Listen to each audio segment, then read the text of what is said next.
Hello everyone, welcome to WitchyCatLady's Tales by Fireside. The Sightless by Darcy Coates.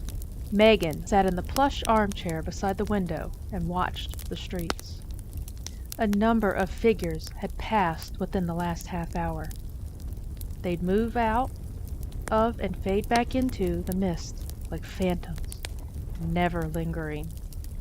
Even though the street was empty, she didn't dare relax. Seeing her town so quiet was surreal. There were no more dogs left to bark. No car horns blared.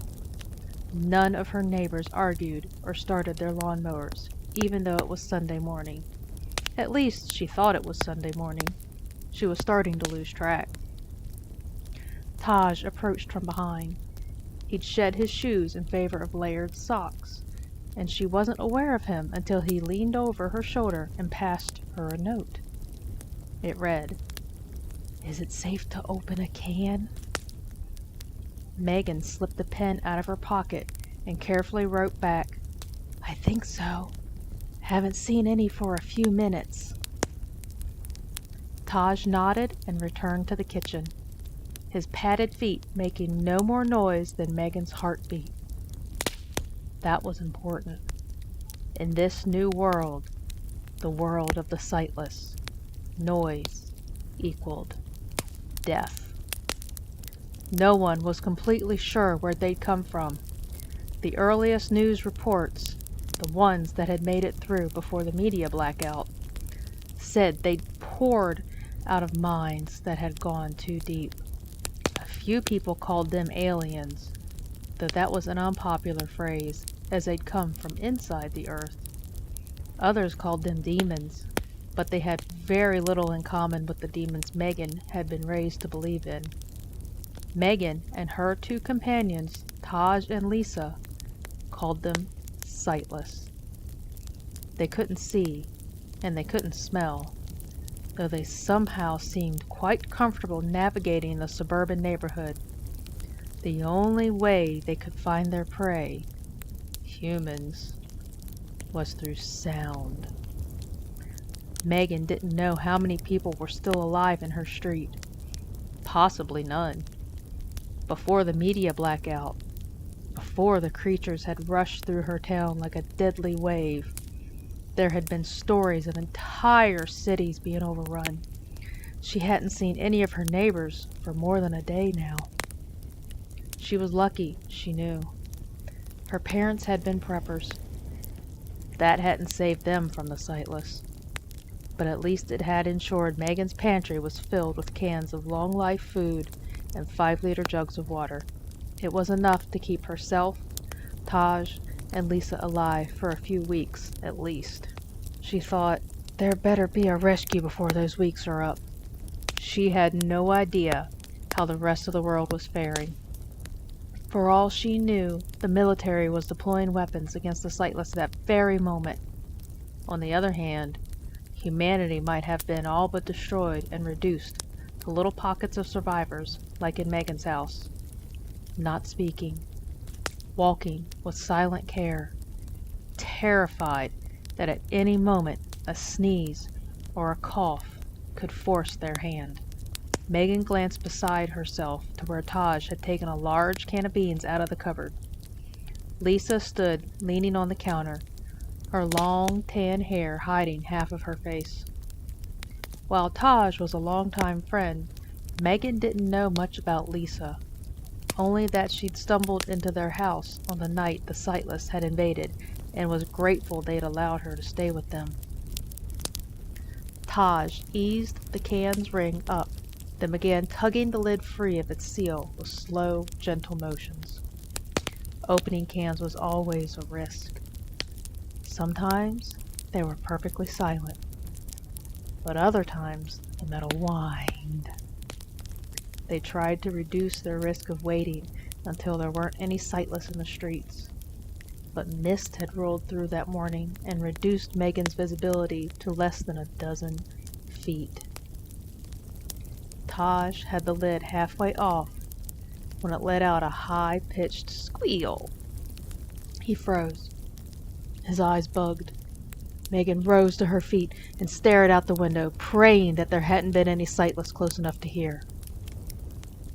One of the creatures slunk through the mist, its eyeless, noseless face turned toward her window.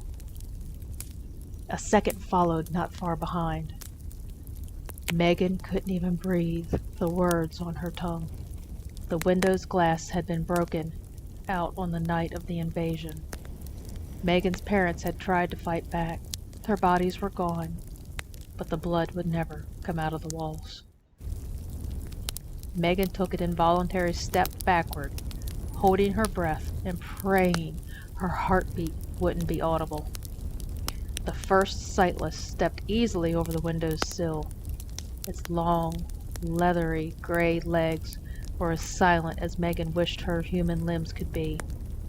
It passed her so closely that she could smell the decaying flesh that tainted its breath. Its mouth, a long gash covering the otherwise empty, tapered face, opened a fraction, exposing the off-white teeth inside. It moved through the house with deceptive slowness. Megan had seen how quickly they could run when they pinpointed a noise. Faster than a cheetah, she thought. The second Sightless climbed over the sill. Megan realized its trajectory meant it would bump into her, and she took a careful step to her left. For a moment, she was afraid that, even with her feet double-layered in thick socks, she'd been too fast and made a noise. The Sightless hesitated for a second.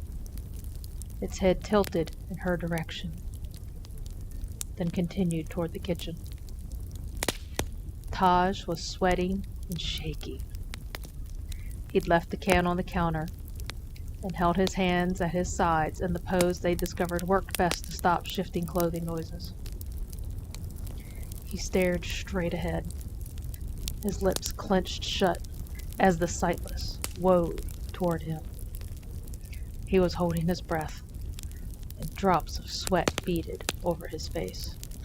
Megan thought, he's frightened. They'll hear his heart. Megan squeezed her eyes closed, unwilling to watch as the Sightless homed in on her friend. Then, shattering glass in a building across the street broke the silence. The Sightless froze for a fraction of a second, then both turned and shot through the room as gray blurs. They passed so near Megan that she felt the wind ruffle her hair.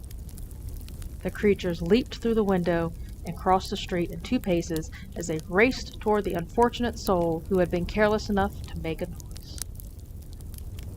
Megan finally inhaled, drawing breath into her starving lungs, and turned toward the kitchen. Taj had both hands pressed over his face and was shivering. As their unknown neighbor's screams rose into a terrified, agonized wail, Lisa picked up the half-opened can and offered it and a spoon to Megan. She tried to return the grim smile and scooped a spoonful of beans. She was practical enough to know there would be no safer time to eat than when any noises were masked by the screams. The end.